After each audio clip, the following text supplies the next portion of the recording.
In light of recent events in the Los Angeles area, this episode of Dissecting Dexter is dedicated to all those affected by the ongoing wildfires there.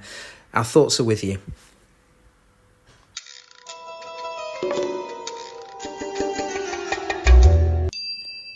In a week, when Levi Reed meets his maker and Dexter gets blown away, we're back to talk some more Dexter Original Sin. Welcome. This is the Dissecting Dexter podcast. I'm Gareth, your host, coming to you from the studio in Yorkshire, England, where we are just coming out of a cold snap and enjoying not having to defrost the car every morning and worry about skidding on every corner. It's the 14th of January 2025 today. My eldest son is doing his A-level mock exams. Like me at that age, probably not doing anywhere near enough study. I fell into the trap of just doing enough to get by. The phrase, could do better, would often appear on my school reports. My son, though, has a much better brain in his head than I was ever blessed with, so I hope he does well. He's learning to drive at the moment too. I didn't get around to doing that until I was well into my 20s. Just added him to our car insurance yesterday, and my God, does it make a big difference to the cost. As you'd expect, of course, but it is a lot. Anyway, we march on, and although there's no new episode of Dexter this week, that 1 week hiatus is finally happening. I wanted to keep on track with the podcast schedule, so I'm getting this done fairly promptly, and then I'm going to enjoy a week's break to recharge a little bit, get ready for the run into the end of the season. Elsewhere in the Dexter universe, filming has begun, as I'm sure many of you will have seen. It's begun on Dexter Resurrection. They're shooting in New York, the series set to premiere in the summer. Director Marco Siega posted a photo of a clapperboard on his Instagram on the day they started. Casting news has started to come out with information, but I won't talk about it here. There may be some of you, and I'm mindful of those of you who will probably want to go into the series as blind as possible, and avoiding any kind of spoilers, including not knowing who's in it. So we'll keep the Resurrection talk separate. I might put a Shortcuts podcast out for patrons in a few days, actually.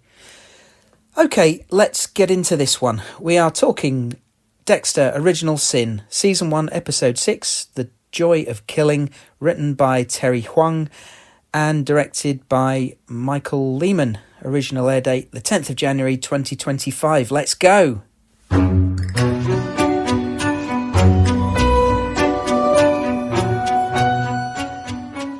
So we start with something I think some people predicted after we met him a couple of episodes ago. Spencer's son Nicky gets abducted by the same person who murdered Jimmy Powell. You just felt something like that was about to happen as we watched them getting in the car for no good reason and all that faffing around in the garage.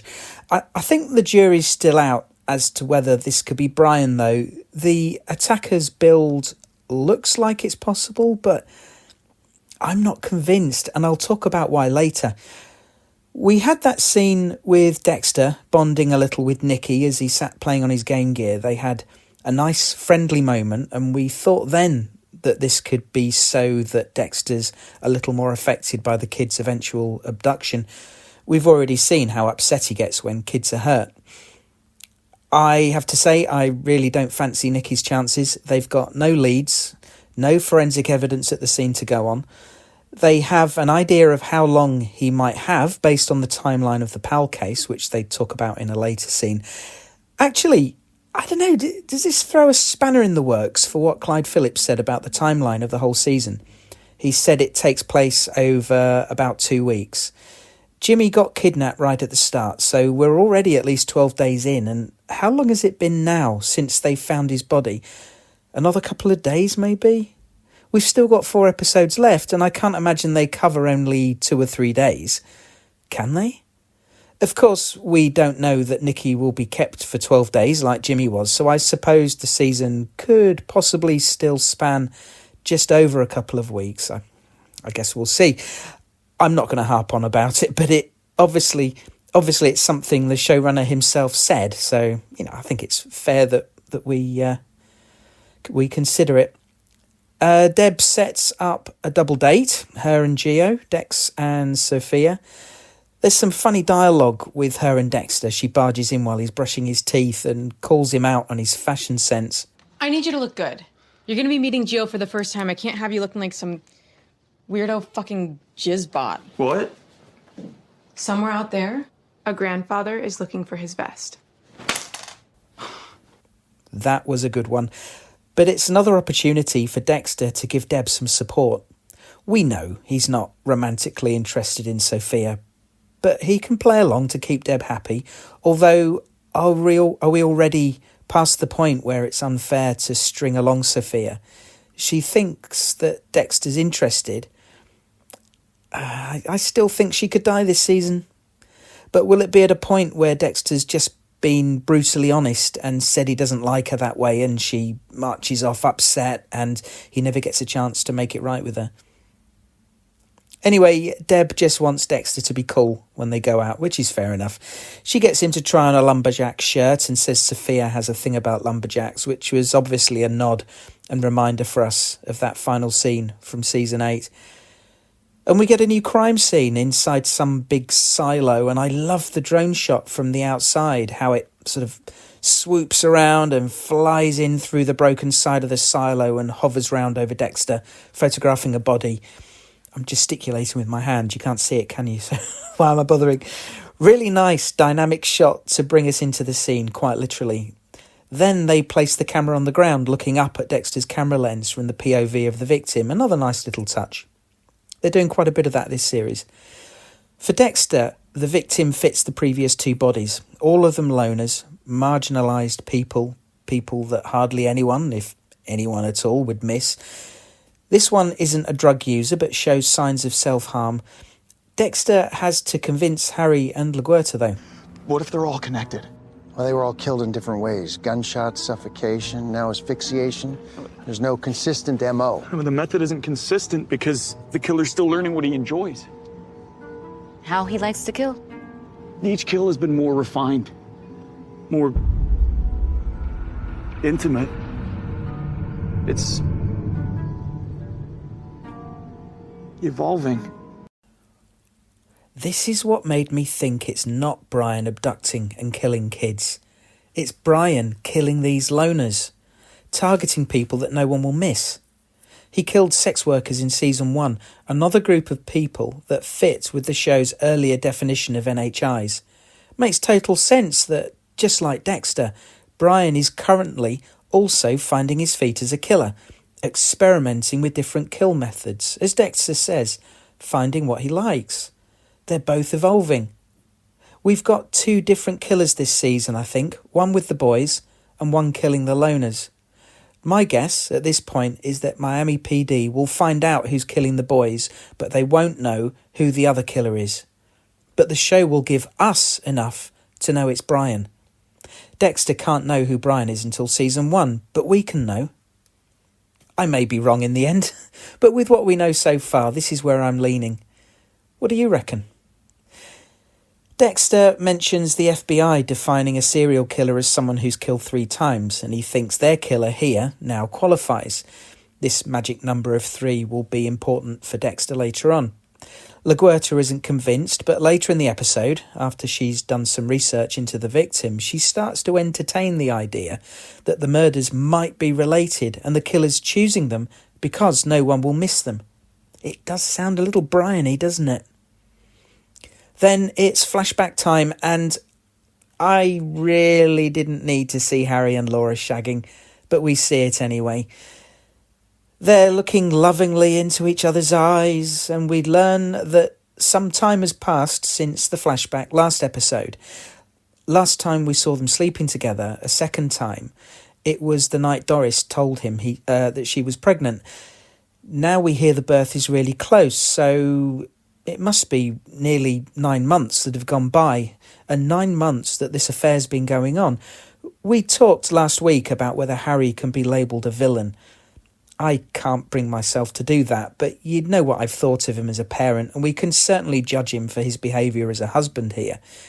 He's a flawed human being making questionable choices following the terrible trauma of losing his son and blaming himself for it.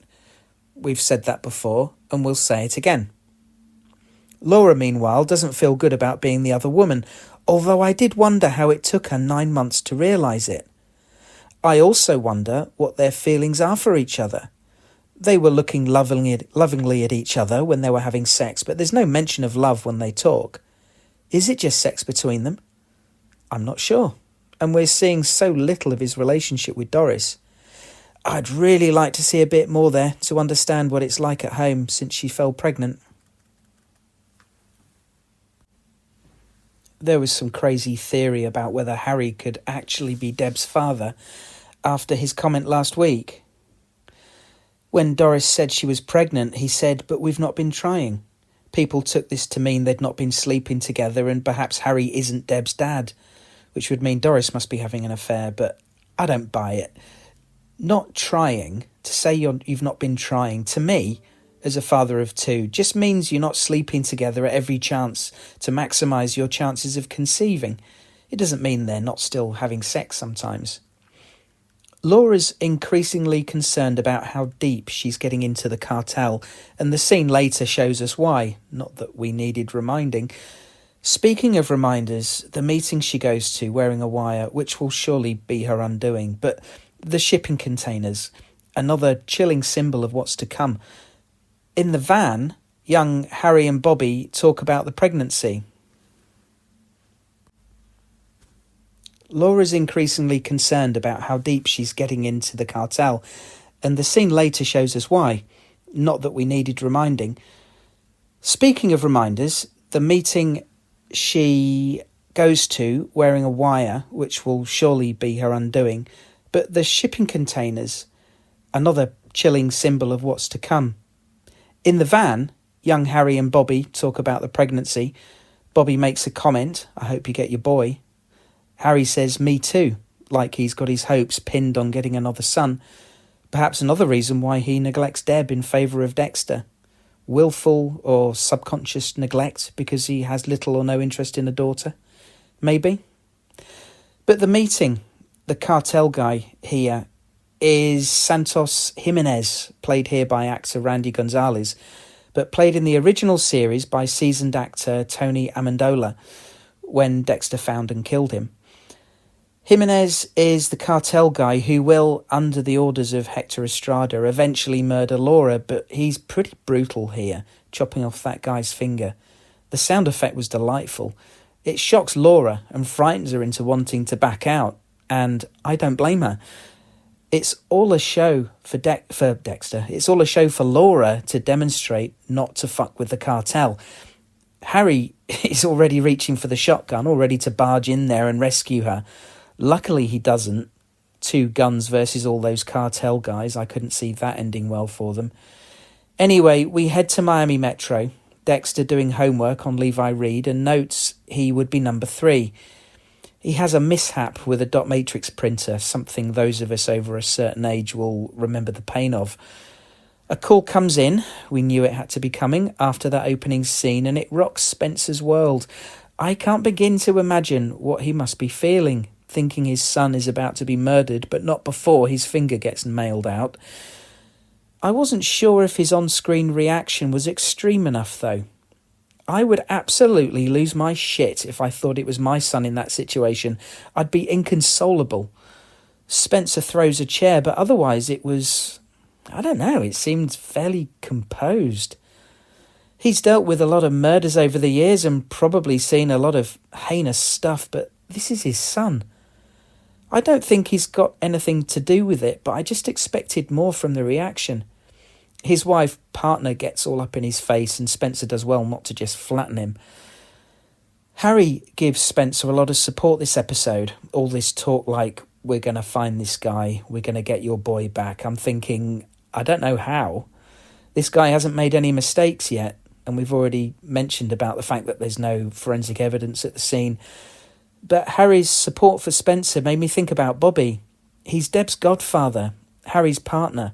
They must be close, yet we've not seen much of that this series. We talked before about how the show needs to make us care about these new characters, Spencer and Tanya included. Of the three, I feel we know Spencer the most so far. Tanya's hardly had any lines, and again I wonder why Sarah Michelle Gellar signed up for this. Is there a big plot development yet to come for her? All of these three are expendable in the Dexter canon. We know none of them from the original series, but if any of them die in Original Sin, we need to care about them for the death to land, for the death to have an impact on us as an audience. Patrick Dempsey's had quite a bit of on-screen time, but Sarah Michelle has been very underused so far. I like her in the role, but I want to see more. Who are you? Are you Dexter Morgan or are you fucking Goldilocks? You're listening to Dissecting Dexter. It's a lot cleaner than Deborah Morgan's vocabulary. Dexter's doing a bit of classic Dexter, stalking and observing his prey. Reed's out with the same woman who gave him an alibi. Dexter watches how he interacts with her, and I thought, don't be taking tips on how to treat women from a serial killer.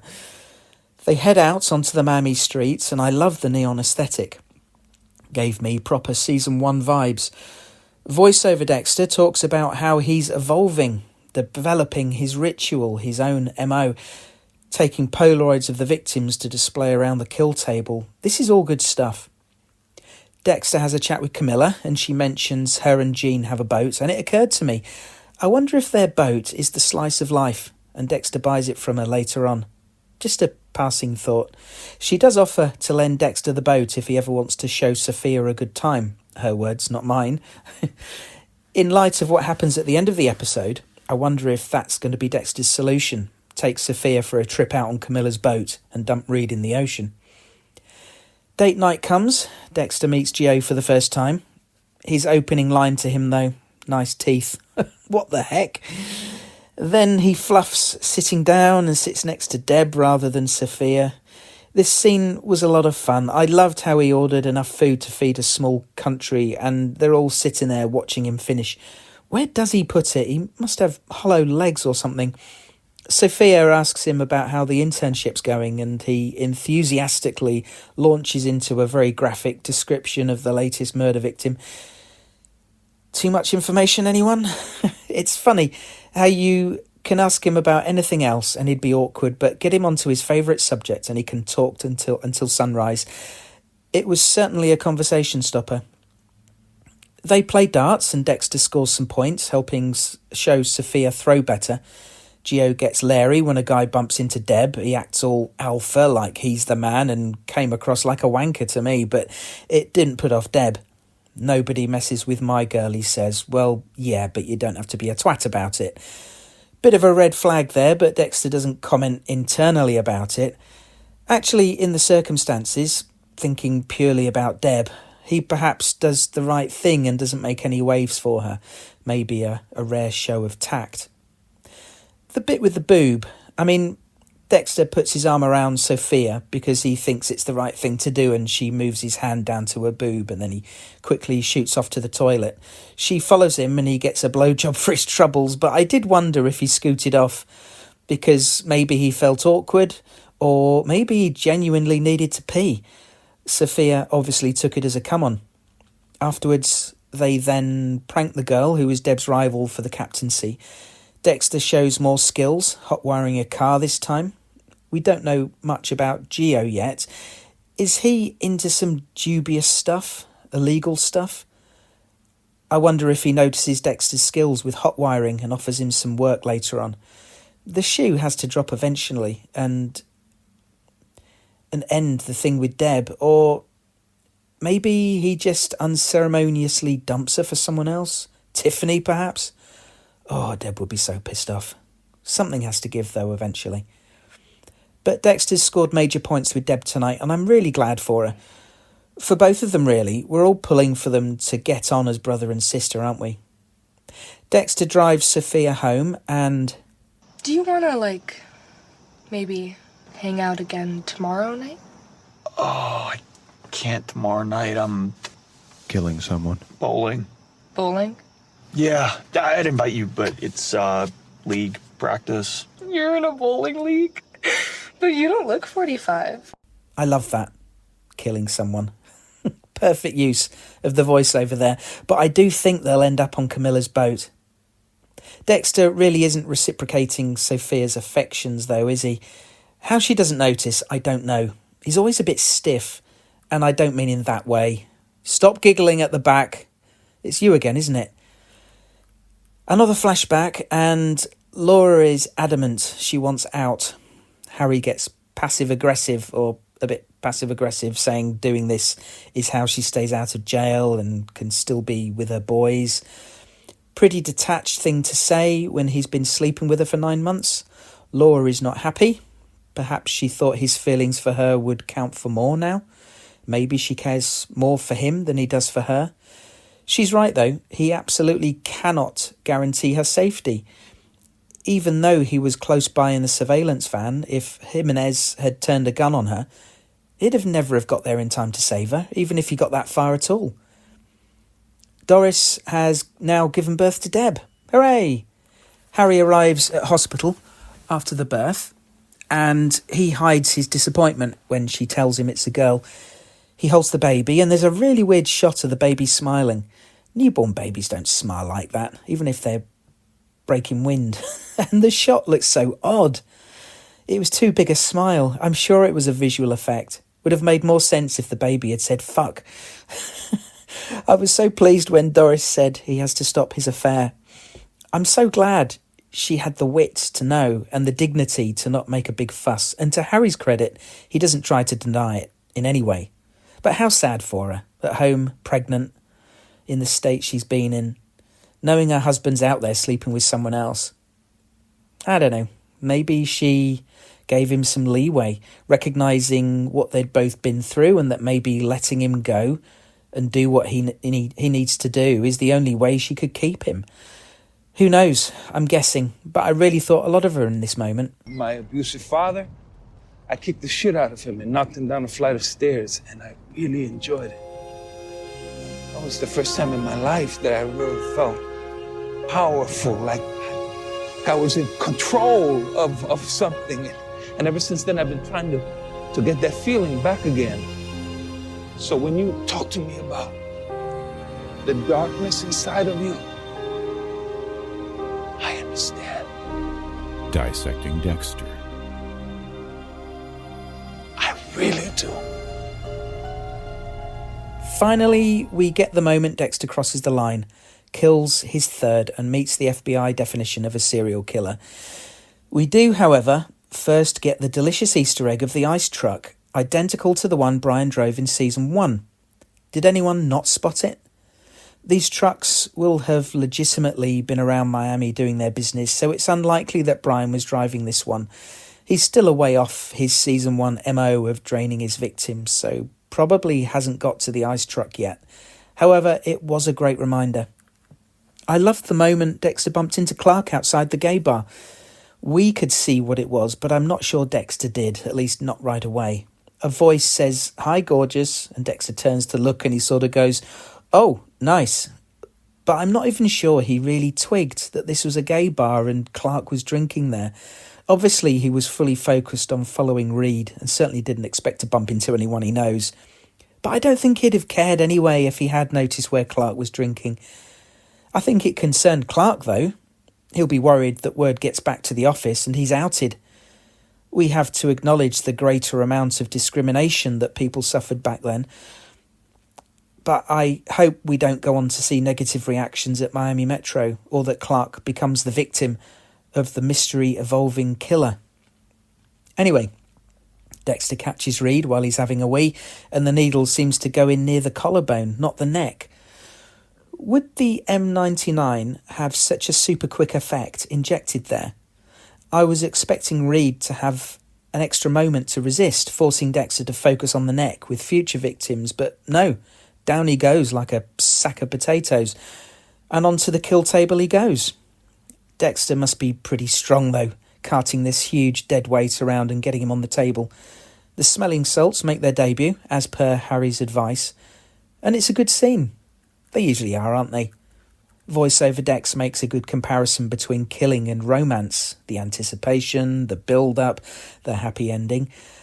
I thought it was classic dark humour like we always got back in the original series. Did you notice the musical motif used at the start of the scene? We got it earlier too in the episode. It was a hint of Miguel Prado's theme from season 3. Dexter seems to feel a little like celebrating, like he's been studying these serial killers all his life, or at least as long as he can remember, and now he is one. Saying how with this he becomes a bona fide serial killer. And he has a smile on his face like he's proud of himself. Reed shows his true colours, admitting he enjoyed killing the children. Dexter admits they share some similarities, wanting or needing to kill, but he follows a code and only kills those who deserve it. And bam! Goodbye, Levi Reed. The world definitely better off without him, I think.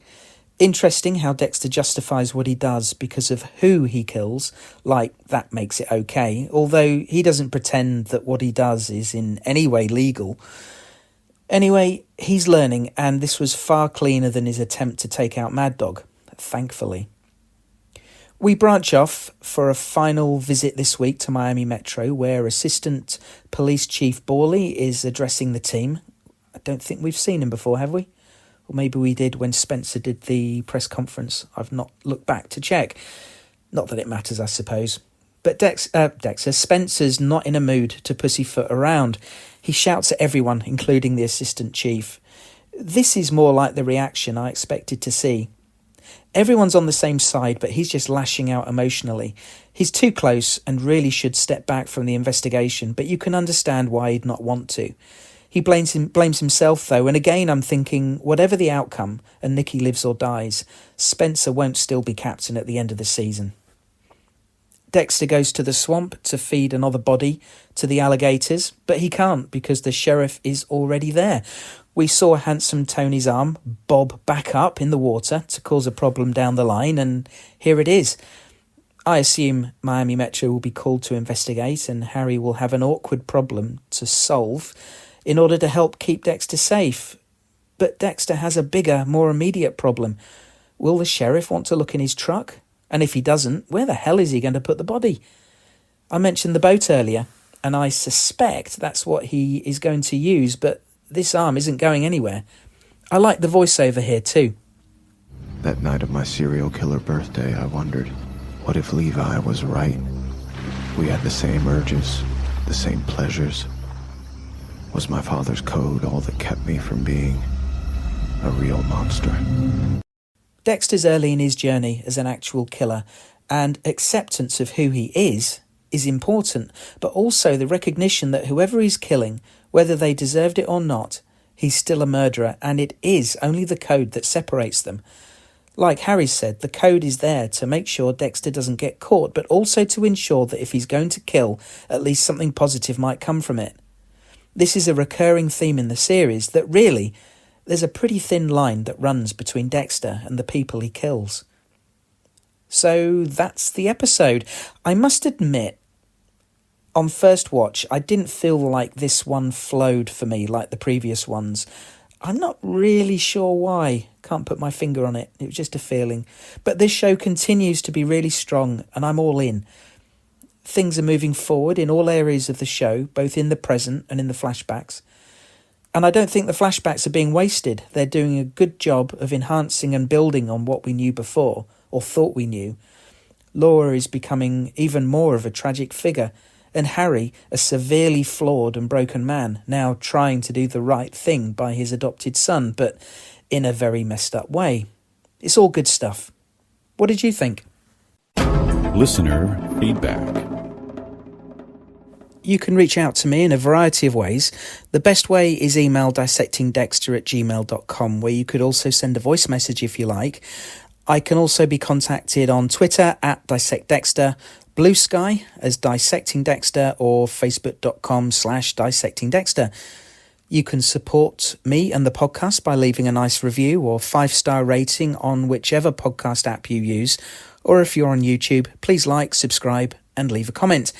Finally, when it comes to next level support, there's the Patreon page, patreon.com/Dissecting Dexter, where you could support financially and help pay the podcast bills. Support can be as little as £1 a month or whatever amount you want. Paid supporters get access to Patreon exclusive Dissecting Dexter shortcuts podcasts and a mention on the podcast. Special thanks to my premier supporter Lara, but to everyone who supports on Patreon, thank you. Okay, so let's delve into this week's mailbag. First up, Jennifer wrote to say she loves all the old Dexter music being used, particularly Asta's birthday last week. I use a snippet of that at the end of every podcast. Jennifer expected Spencer's son to be taken, but agrees that he really shouldn't be working the case, and she hopes he doesn't get killed. Thanks, Jennifer, and thanks for your kind words about the podcast. First-time feedbacker Justin got in touch. He says, while watching this latest episode, I have a theory as to who's kidnapping these kids. My thought is it could be Brian. We do see Dexter almost get hit by an ice truck while following Levi. Also, these kids are being locked in containers just as Dexter and Brian were. Thanks, Justin. Always nice to hear from new people. Thanks for listening.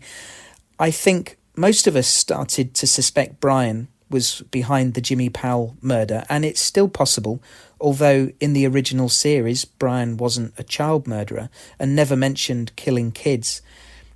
As you'll have heard in my review, I've now changed my mind and I think it's Brian killing the loners. But at the moment, either or neither theory could be true.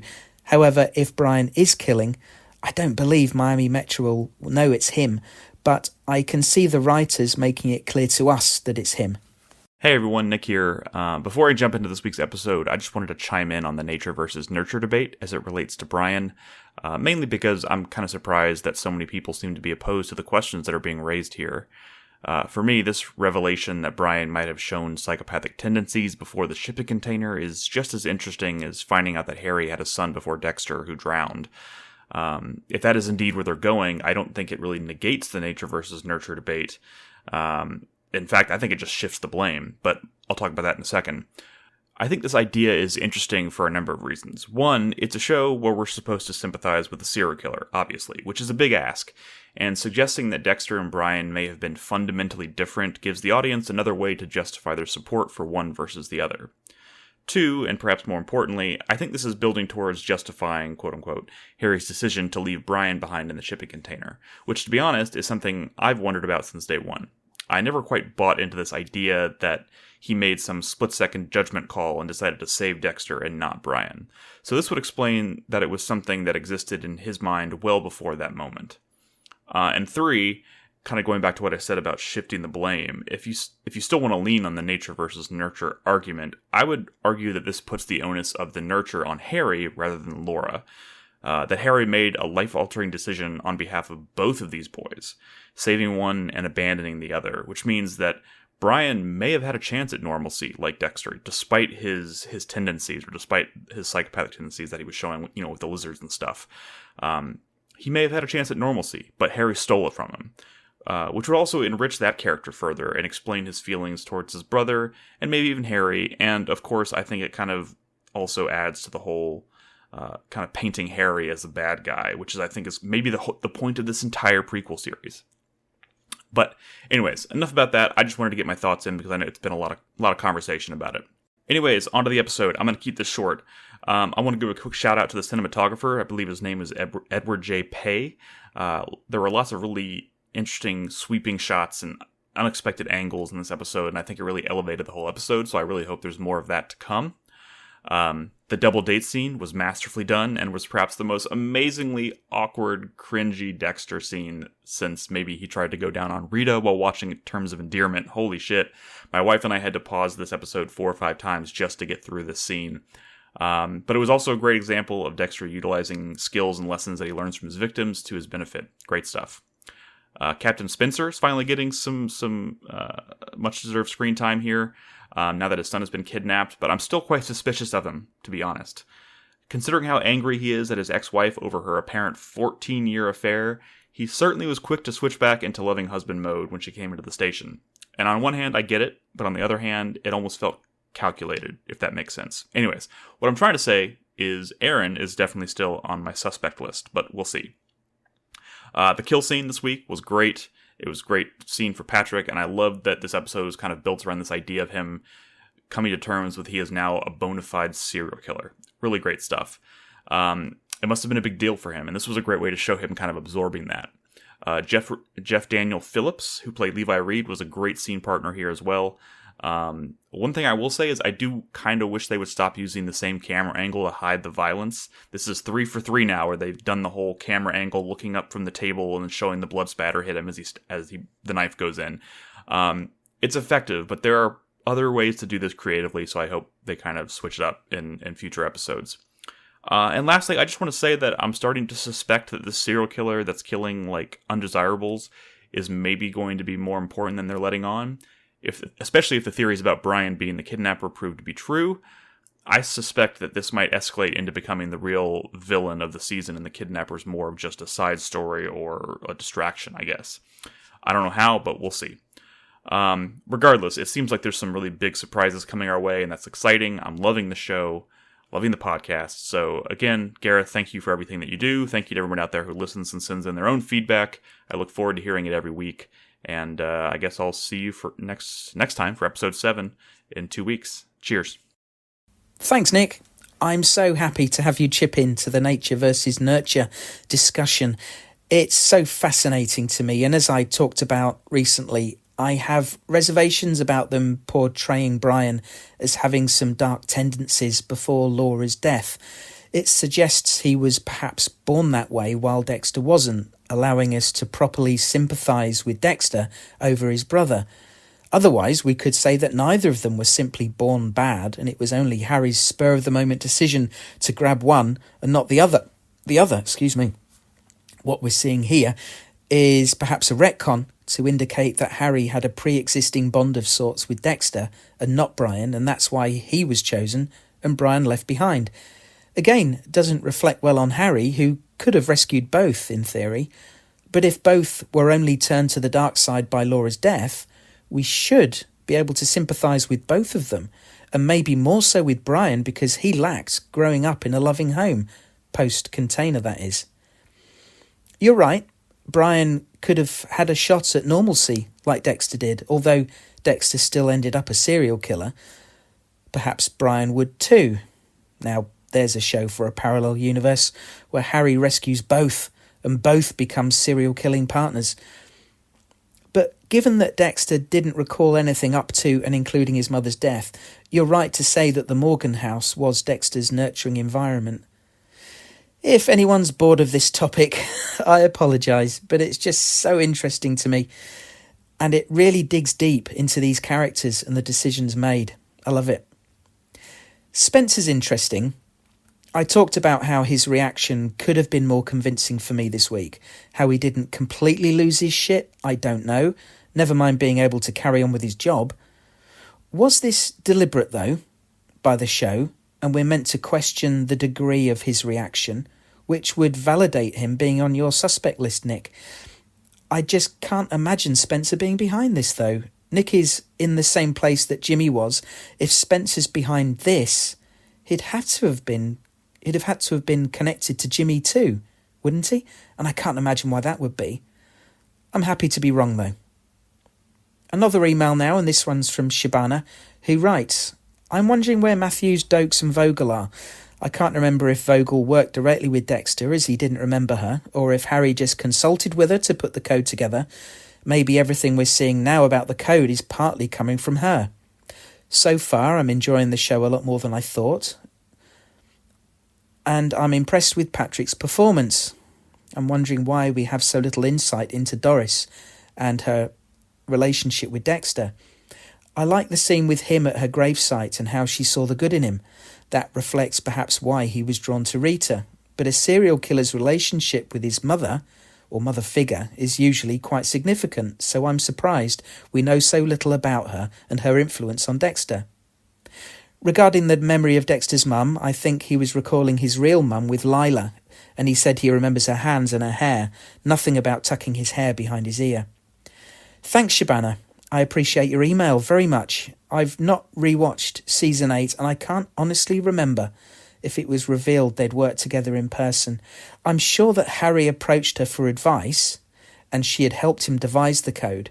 And this must have already happened, given where we're at with Original Sin, meaning I'm not sure how likely we are to see her in the show, unless Harry maybe meets with her privately. But perhaps Dexter didn't work directly with Vogel. I really should do more research for these podcasts, shouldn't I? Note to self.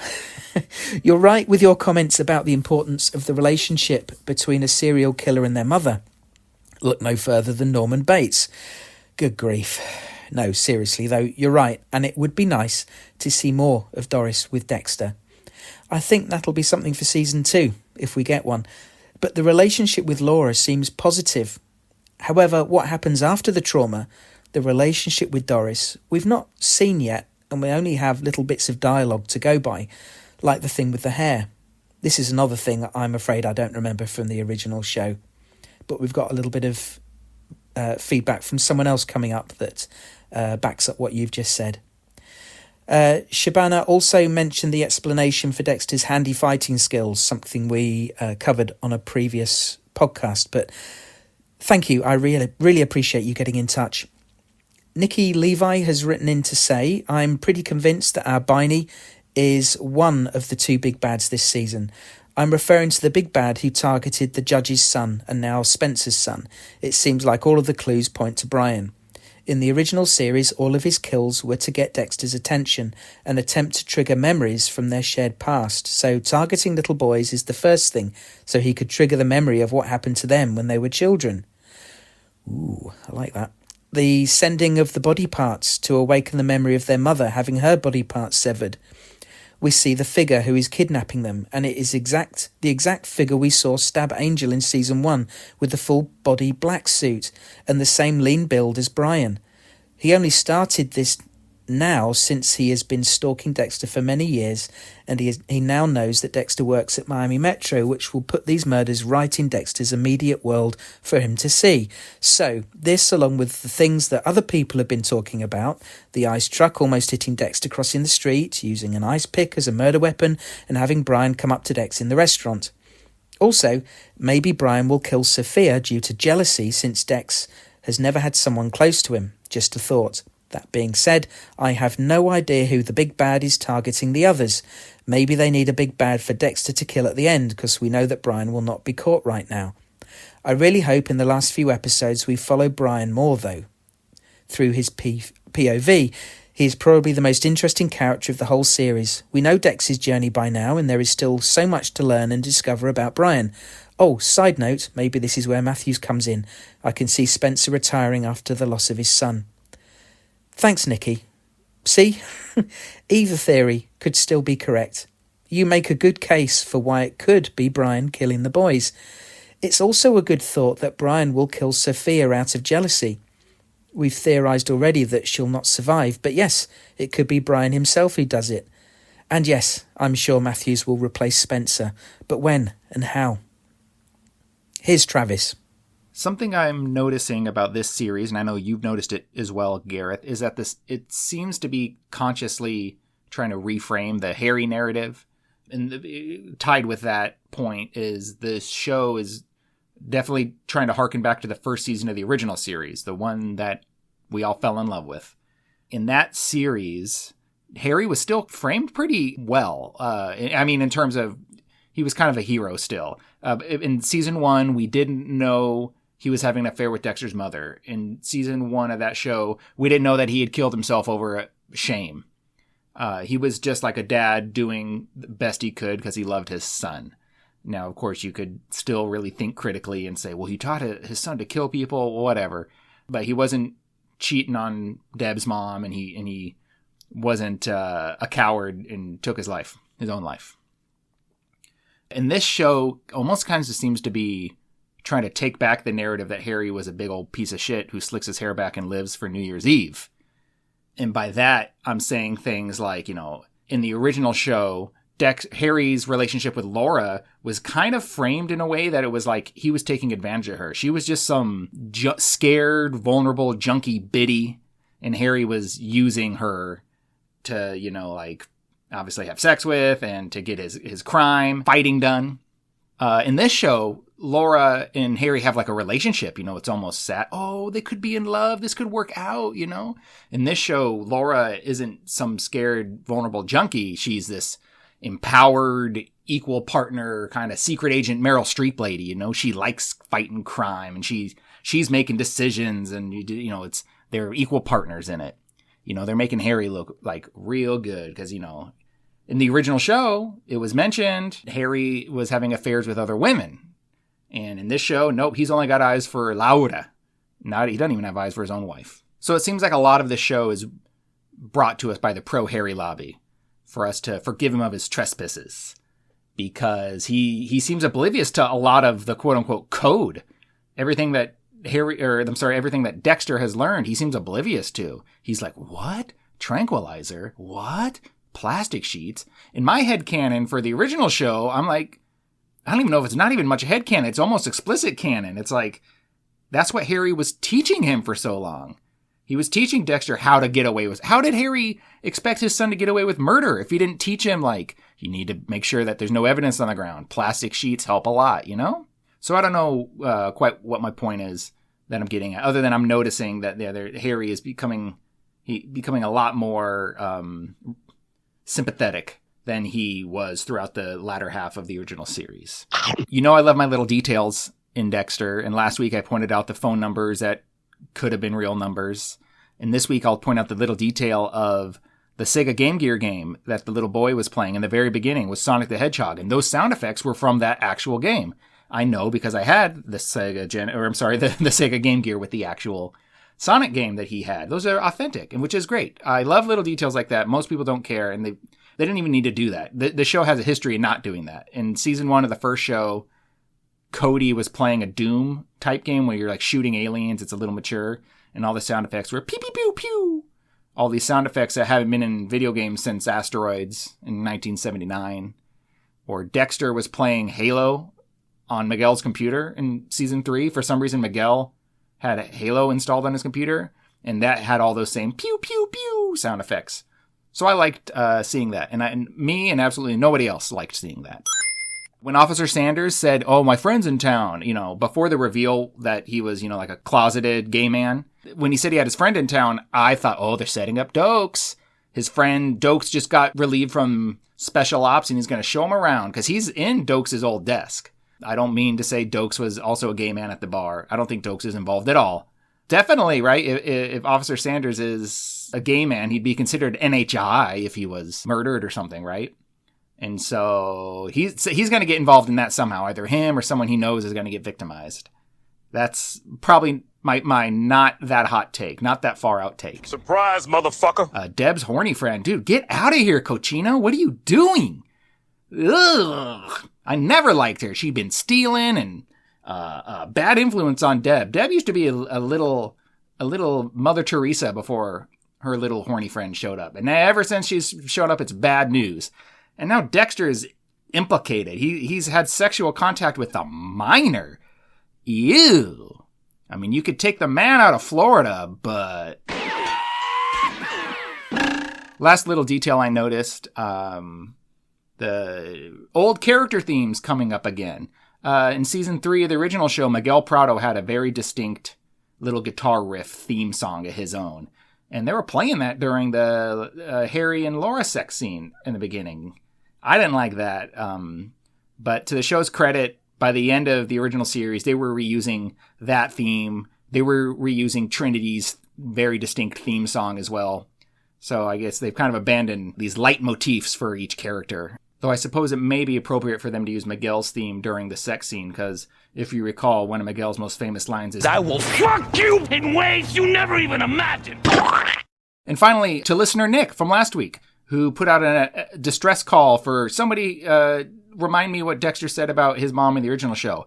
I have an answer. In the original series in season 2, episode 5, The Dark Defender, Dexter is relaying memories of his mother to Lila. He's remembering his biological mother. And in that scene, he does say the only things he remembers about his mom is that her hair was long and soft and her hands were soft.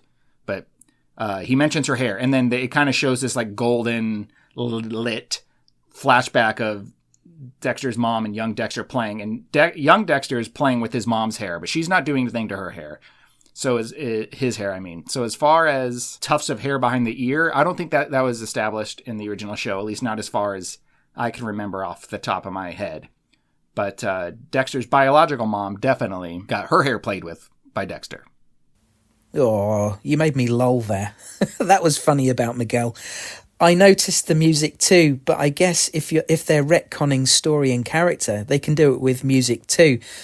The music this series has been great. Pat Irwin is back on composing duties after his work with New Blood, but he's really gone to town with the old themes, which is absolutely fine. I feel that this music is part of the Dexter DNA, like John Williams is for Star Wars. They go hand in hand. The reframing of Harry must be one of the major aims of the series. They're able to explore his character so much more than they ever could through the brief flashbacks in the original series. We know from previous conversations that the producers are aware of Harry's serious flaws as a parent and as a husband, but they're really doubling down on the bad husband in this show. We've talked about some of the reasons, but I'm finding it hard to work out exactly how Laura and Harry feel about each other. I like that Laura is being portrayed as a stronger person than we saw in the original series, but we get distinct vibes in this episode that she's not comfortable being the other woman.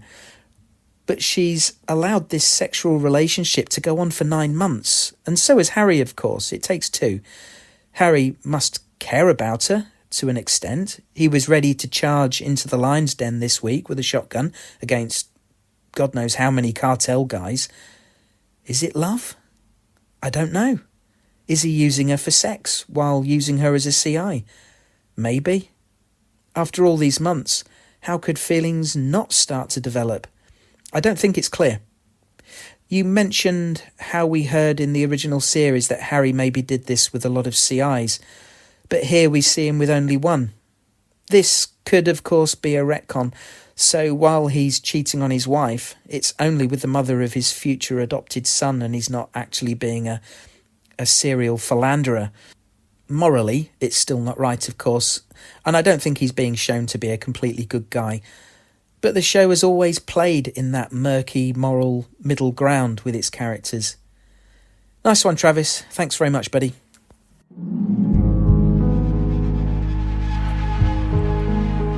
So, we've got a week's break now before episode 7. We are over halfway through this series that continues to impress and surprise us. But we've got an opportunity now to relax a little and allow what we've seen so far to properly ferment in our heads, if ferment be the right word. We've got some good theories going about Brian's possible involvement or lack thereof. We're not setting ourselves up for disappointment, are we? I mean, we've had Brian Easter eggs, but if that's all they are, and none of these murders are actually Brian's, although honestly I don't believe that. As we've talked about, my current thinking is that it's Brian killing the loners and someone else is taking the kids. But, you know, I could be wrong, and I'd be happy to be wrong. I like to be surprised, I always say that. As long as the surprises are... as long as they mean something and are robust, if robust be the right word. What won't be a surprise, though, is the new episode coming after this little break. And rest assured, my friends, we'll be dissecting it together right here on the podcast. Please join me. But until then, thanks to all my patrons. Thanks to all of you for listening.